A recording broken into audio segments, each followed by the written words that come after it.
हाय नमस्ते छात्रों। आज मैं आपको वृंद के दोहे यह काव्य पढ़ाने जा रही हूँ। ध्यान से सुनिए। पहले हम वृंद जी के बारे में जानेंगे, उसके बाद काव्य की शुरुआत करेंगे। वृंद का पूरा नाम वृंदावन दास, जन्म 1643, निधन 1723। वृंद सतसई समेत शिखर छंद भाव पंचशिका पवन पचिसी हितोपदेश संघी यमक सत्सई वचनिका सत्य स्वरूप वारमासा आदि इनके जो है लेखन है। रीतिकालीन परंपरा के अंतर्गत आपका नाम आदर के साथ लिया जाता है। आपकी रचनाएं रीतिबद्ध परंपरा में महत्वपूर्ण स्थान रखती है। अपने काव्य के विविध प्रकारों में रचनाएं रची है। आपके नीतिपरक दोहे जनसाधारण में बहुत प्रसिद्ध है। तो छात्रों, हम वृंद के दोहे उसकी शुरुआत करते हैं।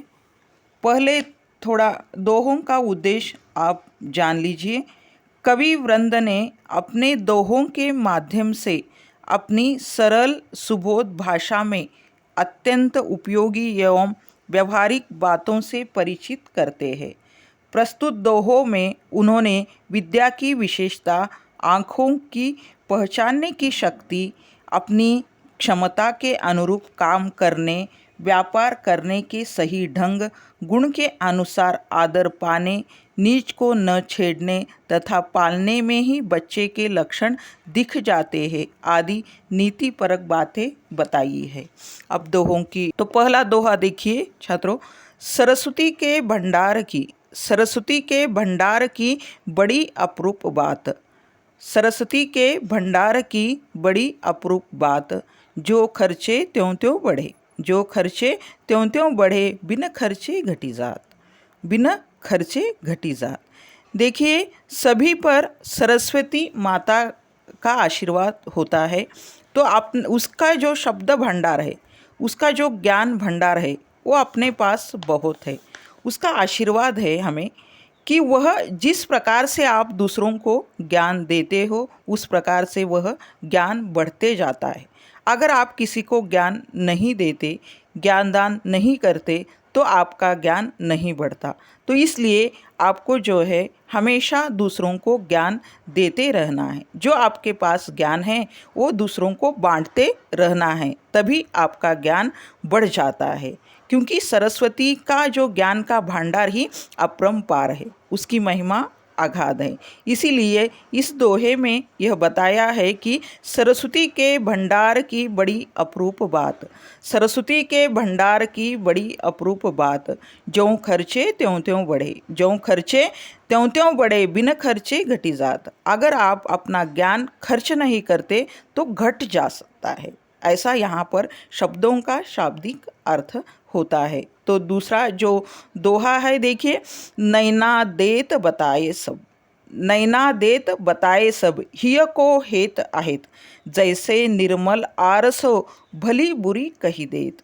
नैना देत बताए सब, हिय को हेत आहेत, जैसे निर्मल आरसी भली बुरी कही देत। देखिए यहाँ पर वृंद जी क्या कहते हैं। आंखें हित और अहित की सारी बातें उसी तरह बताती है। देखिए, आँखों को देखा तो आपको सब बात जो है समझ में आती है, सभी बातें बता देती है कि देखिए हित किस में है और अनहित क्या है। जैसे एक आईना जो होता है, आईने के सामने आप ठहर जाते हो तो आईना आपके हर बात जो है बाह्य निरीक्षण करके हर बात बता देता है। उसी प्रकार, ठीक उसी प्रकार जो है आंखें हित और अनहित की बातें बता देती है। ये दूसरे दोहे का अर्थ है। देखिए फिर से सुनिए दोहा।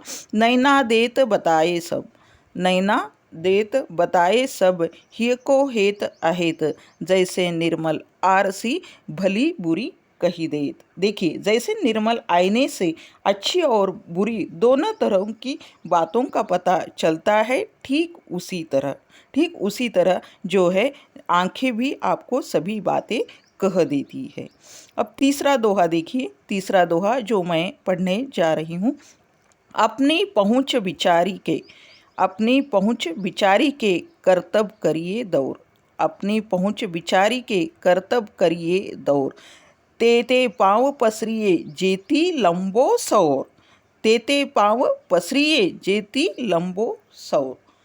ये दोहा पढ़ने के बाद आपको समझ में आया होगा कि अपनी क्षमता के अनुसार अपना कार्य करना है, जितनी अपनी क्षमता है। देखिए, क्षमता के बाहर अगर आप काम करोगे तो वो काम पूर्ण रूप से नहीं हो पाएगा। जैसे उदाहरण दिया है यहाँ पर वृंद जी ने कि जैसे अपनी चादर जितनी है उतने ही पैर जो है लंबे करने हैं। फिर से सुनिए, अपनी पहुँच विचारी के कर्तव्य करिए दौर। अपनी पहुँच जहाँ तक है उतना ही कार्य करिए। कर्तव्य यानी कर्तव्य उतना ही करिए, कार्य उतना ही करिए। तेते पाँव पसरिए, पाँव को इतना ही पसराना है। जैती लंबी सौर, जितनी अपनी लंबी चादर है। सौर यानी चादर। देखिए दूसरा दोहा। फेर न हवे है कपट सो, फेर न हवे है कपट सो, जो कीजे व्यापार। फेर न हवे है कपट सो, जो कीजे व्यापार। जैसे हंडी काठ की चढ़े न दूजी बार। जैसे हंडी काठ की चढ़े न दूजी बार। कवि कहते हैं कि व्यापार यानी लेन देन में हमें छल कपट का सहारा नहीं लेना है। अगर आप लोग व्यापार करते हो तो दूसरों का विश्वास जो है लेना है। अगर विश्वास आप पर लोग नहीं करते तब आप व्यापार नहीं कर सकते। यदि हम एक बार छल कपट से काम कर लेते हैं तो दूसरी बार हम व्यापारी अथवा ग्राहक से लेन देन नहीं कर सकते। कवि काठ की हंडी को उदाहरण देते हुए कहते हैं कि जिस प्रकार काठ की हंडी एक बार ही आग पर चढ़ाई जा सकती है, दूसरी बार वह काम में नहीं आ सकती, ठीक उसी प्रकार छल कपट से व्यापार में एक ही बार किसी को धोखा दिया जा सकता है, दूसरी बार यह तरीका काम में नहीं लाया जा सकता। इसीलिए ये दोहा कहा गया है। देखिए, मैं फिर से एक बार पढ़ती हूँ।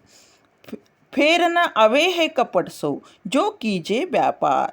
फेर न आवे है कपट सो, जो कीजे व्यापार। जैसे हंडी काठ की चढ़े न दूजी बार। जैसे हंडी काठ की चढ़े न दूजी बार। इसीलिए जो है व्यापार में विश्वास होना ज़रूरी है, व्यवहार में जो है विश्वास होना ज़रूरी है। अब दूसरा दोहा देखिए। ऊंचे बैठे ना लहे, ऊंचे बैठे ना लहे, गुण बिन बड़प्पन कोई। ऊंचे बैठे ना लहे, गुण बिन बड़प्पन कोई। बैठो देवल शिखर पर, वायस गरुड़ न होई। बैठो देवल शिखर पर, वायस गरुड़ न हुई। देखिए छात्रों, यहाँ पर वायस यानी कौवा, कौवे को वायस कहते हैं। कवि कहते हैं कि बिना गुण के किसी व्यक्ति को उच्च स्थान पर बैठने मात्र से बड़प्पन नहीं मिलता। बहुत लोगों की आदत होती है कि ऊंचे स्थान पर बैठे तो हमें जो है समाज प्रतिष्ठित समझता है। तो छात्रों, यह गलत है। ऊंची जगह पर बैठने से कोई व्यक्ति ऊंचा नहीं हो सकता। फिर वृंद जी कहते हैं कि जिस प्रकार मंदिर के ऊंचे शिखर पर बैठने से मात्र कौवा गरुड़ नहीं हो जाता, उसी प्रकार गुणों से रहित कोई व्यक्ति बड़प्पन का अधिकारी नहीं हो सकता। इसलिए ये दोहा कहा गया है। फिर से सुनिए दोहा। ऊंचे बैठे ना लहे, ऊंचे बैठे ना लहे, गुण बिन बड़प्पन कोई। बैठो देवल शिखर पर, वायस गरुड़ न होई। कौवा गरुड़ नहीं बन जाता। अब देखिए आखिरी दोहे का अर्थ। उद्यम कबहू न छाड़िए, उद्यम कबहू न छाड़िए, पर आशा के मोद गागरी कैसे फोरिए, उन्यों देखिए पयोद। उद्यम कबहू न छाड़िए, आशा के मोद गागरी कैसे फोरिए, उन्यों देखो पयोद। कवि कहते हैं कि मनुष्य को किसी के सहारे की आशा खुद प्रयत्न करना है, आशा नहीं करनी है। देखिए, यानी दूसरों पर विश्वास करके अपना व्यवहार जो है करना तो है, लेकिन यहाँ पर कवि कहते हैं कि मनुष्य को किसी के सहारे की आशा में खुद प्रयास करना छोड़ नहीं देना चाहिए। क्या बादल घिर जाने से, देखिए, क्या बादल घिर जाने से उससे मिलने वाले विपुल जल की उम्मीद से कोई पानी रखने का अपना जलपात्र यानी गगरी छोड़ फोड़कर फेंक देता है? ऐसा नहीं होता छात्रों। देखिए, अब दूसरा दोहा देखिए, कछु कहीं नीच न छेड़िए, कछु कहीं नीच न छेड़िए, भलो न वाको संग, भलो न वाको संग, पाथर डारे कीच में, पाथर डारे कीच में, उछरी बिगारे अंग, उछरी बिगारे अंग। तो इस दोहे का अर्थ देखिए छात्रों, कवि वृंद जी क्या कहना चाहते हैं। कवि वृंद जी कहते हैं कि नीच अर्थात बुरे आदमी को कभी कहकर छेड़ना नहीं चाहिए, क्योंकि जैसे कीचड़ में पत्थर फेंकने पर कीचड़ की गंदगी अपने ही ऊपर आती है, उसी तरह बुरे आदमी को कही गई बातों के बदले उसके द्वारा कहे गए अपशब्द हमें सुनने पड़ते हैं। इसीलिए दूसरे जो बुरे लोग हैं समाज में, जो बुरा वर्तन करते हैं, उनको कुछ भी कहना नहीं चाहिए।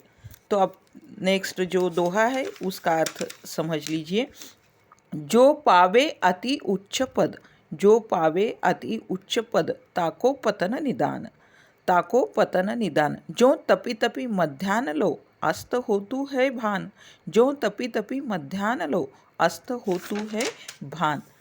देखिए, जिस व्यक्ति को उच्च पद प्राप्त होता है, जो पद पर बैठता है, तो उसे बहुत मद और अहंकार आता है। देखते हैं छात्रों हम समाज में, तो जो उच्च पद पर बैठता है तो अहंकार में मद होता है, उसका भी एक न एक दिन पतन होना निश्चित है।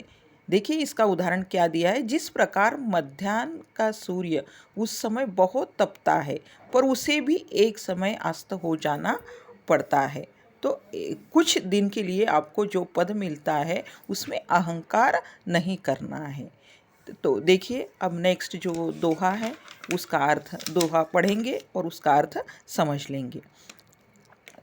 जो जाको गुण जानही, जो जाको गुण जानही, सो तीही अदर देत, जो जाको गुण ही जानही, तो तीही अदर देत, कोकिल अम्बही लेत है, काग निवारी लेत, काग निबोरी लेत। देखिए, जिस व्यक्ति को जिस चीज़ के गुणों के बारे में जानकारी होती है उसे ही सम्मान देता है। जैसे कोयल आम का स्वाद लेती है और कौवा निबोरियाँ ही खाता है।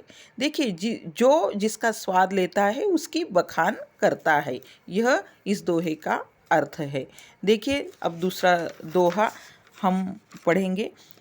आप अकारज अपनो करत कुबुद के साथ, आप अकारज अपनो करत कुबुद के साथ, पाय कुल्हाड़ी अपने मारत मूरख हाथ।